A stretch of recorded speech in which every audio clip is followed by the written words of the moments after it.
Hello, Steve here from Ginger Moose Online. Quick chat today about niche selection.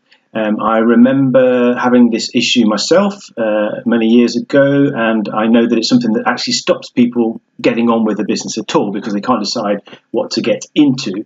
And there's an argument that I heard about sticking with something that you love and getting into a business based around a hobby or an interest, and there's another argument that says you shouldn't do that. So I wanted to just talk about those very quickly and hopefully help you to decide on which direction you should go when you're trying to set up an online business.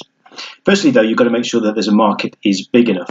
You need a hungry crowd of people who are really keen to get help with a particular issue. And so you'll need to do lots of research on Google to find out if there are enough people searching and that they're spending money in this particular market that you're considering. Now, there's no point in producing a product and then going to try and find the market for it. You've got to do it the other way around. You've got to make sure there's a market first and then produce a product or find a product, if you're doing affiliate marketing, to suit that hungry crowd that you've found. Okay, do it the other way around, you might find there is no market and then you've got a product you can't sell. So don't do that.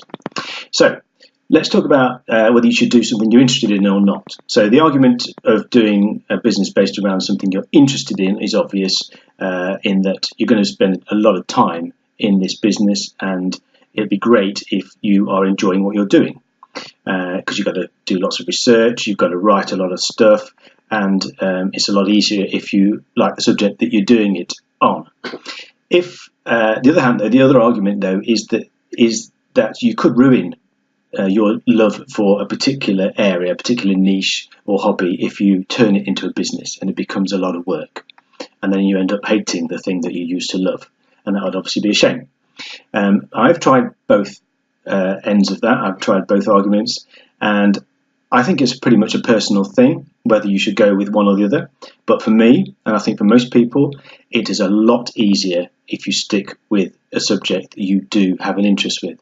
Because in the early days, when you're not making any money, you are going to have to do a lot of work. And it will be a lot easier if that's actually fun, because it's an area you love anyway. Okay, so my advice, if you want it, is to stick with a subject that you do like. And that will help you get the momentum going before money starts to come in, and then you don't mind making it hard work or it becoming work. In this, you're going to have to put some effort in. There's no doubt about it.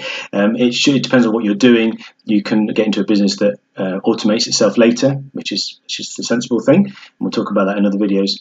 But yeah, stick with the subject that you like. I would say that's the best plan. Okay. I hope that helps. If you've got any questions, then you can email me at steve@gingermooseonline.com or via the usual social media channels. Okay, thanks a lot. Bye-bye.